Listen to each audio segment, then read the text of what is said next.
El Señor esté con ustedes. Y con tu espíritu. Lectura del Santo Evangelio según San Mateo. Gloria a ti, Señor. En aquel tiempo dijo Jesús a sus apóstoles: No penséis que he venido a la tierra a sembrar paz. No he venido a sembrar paz sino espadas. He venido a enemistar al hombre con su padre, a la hija con su madre, a la nuera con su suegra. Los enemigos de cada uno serán los de su propia casa. El que quiere a su padre o a su madre más que a mí no es digno de mí. El que quiere a su hijo o a su hija más que a mí no es digno de mí. El que no coge su cruz y me sigue no es digno de mí. El que encuentre su vida la perderá, y el que pierda su vida por mí la encontrará. El que os recibe a vosotros me recibe a mí, y el que me recibe, recibe al que me ha enviado. Y el que recibe a un profeta porque es profeta, tendrá paga de profeta. Y el que recibe a un justo porque es justo, tendrá paga de justo. El que debe beber, aunque no sea más que un vaso de agua fresca, a uno de estos pobrecillos, solo porque es mi discípulo, no perderá su paga, os lo aseguro. Cuando Jesús acabó de dar instrucciones a sus 12 discípulos, partió de allí para enseñar y predicar en sus ciudades. Palabra del Señor. Gloria a ti, Señor Jesús. Amados hermanos en nuestro Señor Jesucristo y María Santísima, nuestra Madre. El Evangelio que hemos escuchado se conoce como el Evangelio vocacional, es un Evangelio vocacional. Jesús escoge a algunos de entre toda su iglesia, escoge a algunos para seguirle de manera más especial. Y esto se verifica a lo largo de toda la historia de la iglesia. Desde los apóstoles, que son los 12, la llamada extraordinaria que hace Dios a San Pablo apóstol, y junto a él también ese grupo de discípulos que aparece ya también en la Sagrada Escritura. Modelo de esto es, por ejemplo, San Timoteo. Timoteo es discípulo de San Pablo, y Timoteo desde muy jovencito, desde adolescente, es compañero de sus viajes.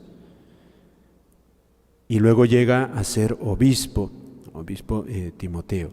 Y así, esa es la historia que se va a ir repitiendo más o menos. También ya se habla en los primeros siglos las vírgenes consagradas, que se dedican totalmente a Dios. La vocación, Dios llama, escoge de entre su pueblo a algunos de manera especial para dedicarse solamente a Dios, dedicarse a Él, a su servicio y a las tareas que el Señor de manera inmediata les encomienda. Y ese llamado, esa selección que hace Dios, algunos, ese escoger,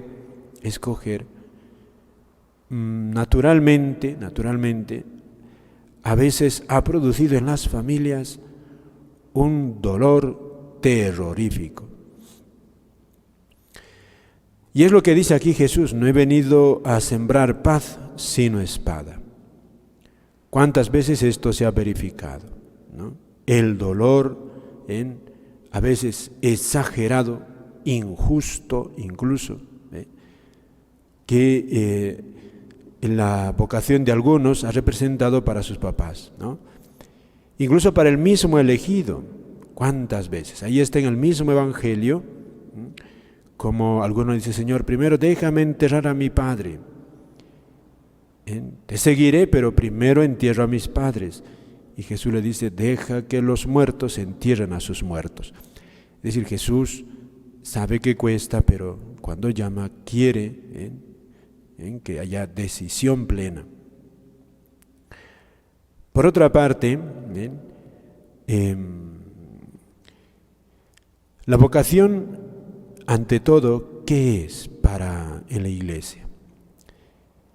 La vocación que Dios da, sobre todo aquí estamos hablando del sacerdocio, la vida consagrada, de una manera, la vida celibataria, para dedicarse plenamente a Dios. Y lo que vemos, tantos conventos, monasterios, seminarios, tantos. A eso se refiere sobre todo. Esta vocación que Dios regala a algunos tiene una de las características fundamentales, es que Dios es de alguna manera impotente. O sea, Dios no puede salvar a los hombres, llevarlos a la santificación plena, sin la colaboración de algunos. ¿Qué sería si no hubiese sacerdotes? Pues no habría Santa Misa. Si no hubiese religiosas que se consagran con amor a tantas labores en la Iglesia, no podría Dios, no podría predicar Dios, no podría llegar. Estaría obligado a hacer milagros constantes.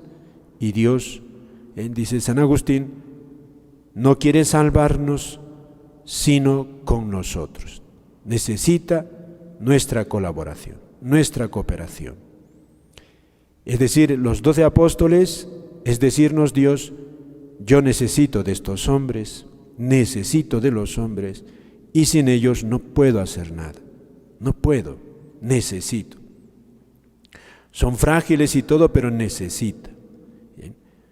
Es la gran, característica de toda vocación consagrada y también de toda vocación. Dios necesita cooperadores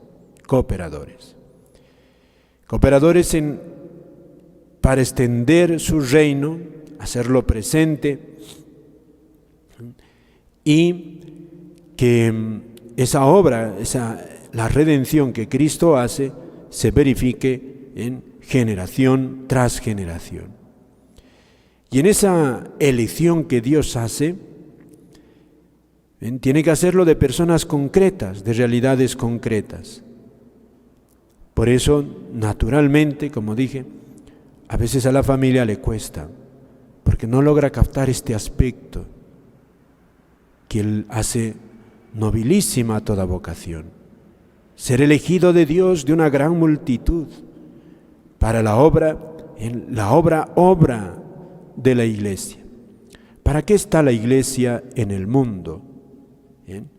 ¿Para qué existe el cristiano en este mundo? ¿Qué es lo que busca Dios de su Iglesia en este mundo?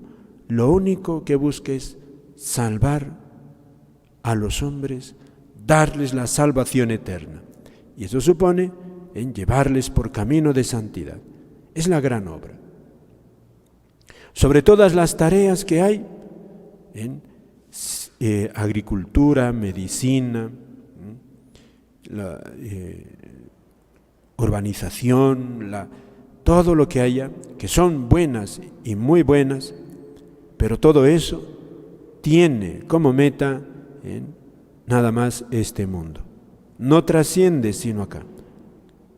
Y Dios también puede llamar a esa vocación, puede llamar a todo cristiano, pero eso se queda. Por eso la obra más grande y para la que ha venido Jesucristo, ha venido a salvar, dar la salvación eterna. Y esa es la obra cumbre. Y esa obra cumbre, sobre todo, Dios va a pedir que algunos se dediquen de manera exclusiva. Y esto no se capta a veces. Y algunos papás, a veces se resisten, a veces el mismo elegido se resiste a esta llamada. Y entonces aquí está Jesús, que es, aquí nuestro Señor tiene que ser coherente con la grandeza del don que da y también con el riesgo de que el elegido, si rechaza, puede hacer mucho daño. Porque si uno, imagínense ustedes, que nada más y nada menos que la Virgen María dijese no quiero, si lo hubiera dicho al ángel, o San Pedro, o San Pablo, o San Juan Evangelista, ¿qué hubiera pasado? Por amor a sus papás. Precisamente Santiago y San Juan dice que tenían sus papás, los dejaron a su papá con las redes y ellos se fueron junto al Señor. ¿Qué hubiera pasado? No tendríamos el Evangelio, no tendría cuánto se hubiera dañado. Por eso, porque ve Dios el mal que puede sobrevenir, dice que muchas veces su llamado es una espada, en ese sentido.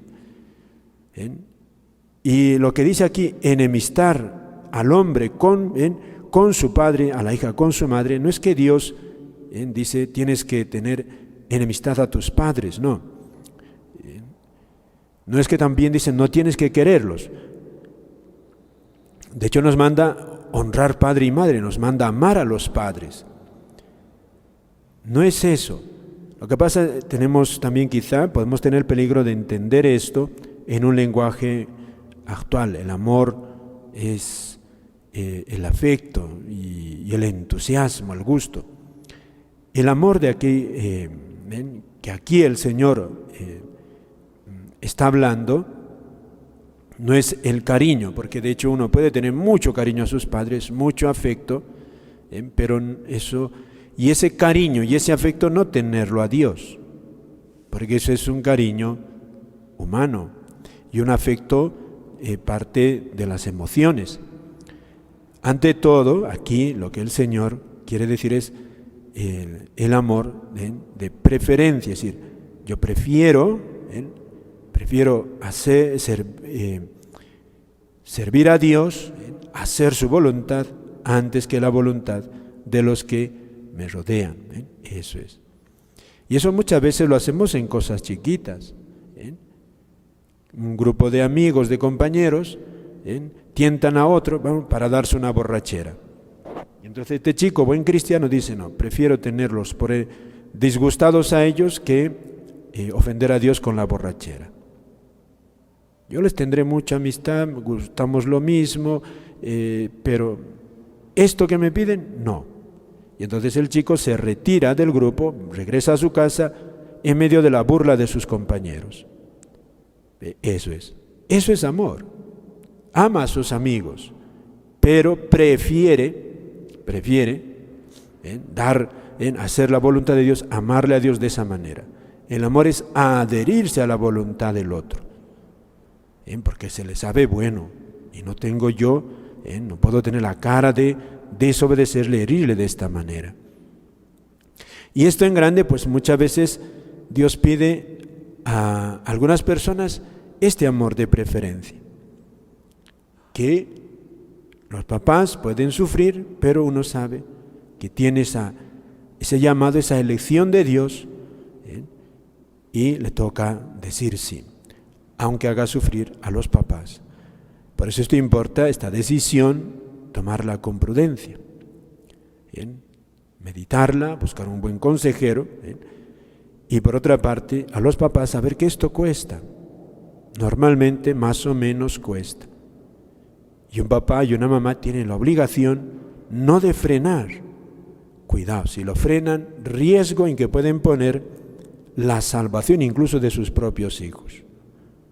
Muchas veces Dios da la vocación, ya para vida religiosa, el sacerdocio, no solamente para hacerlo gran cooperador en la obra de salvación, sino porque ese camino va a ser el camino de salvación para ese muchacho, para esa joven.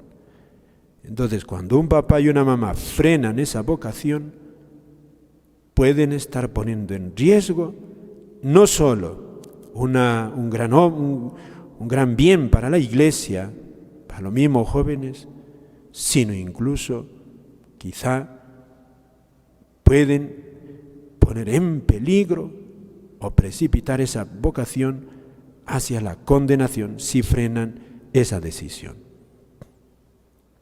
La iglesia en esto ha sido bien valiente siempre porque es obvio, papá, mamá y Dios pesa más, Dios pesa más. Además, cuando está comprometida, tanto bien que pueda ser una vocación.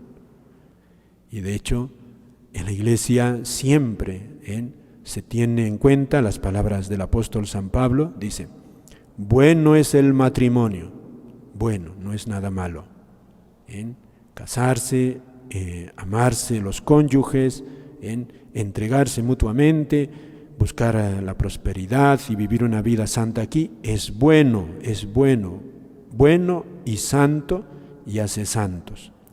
Pero dice el apóstol San Pablo, mejor es la virginidad por el reino de los cielos, mejor es consagrarse a Dios plenamente. Eso es lo mejor. Por eso en el plano objetivo, entre matrimonio y vida de virginidad, de celibato, mejor es el celibato, mejor es la virginidad, porque eso ayuda más a servir a Dios, a santificarse. Incluso aquí está la prueba, la historia. La historia demuestra eso.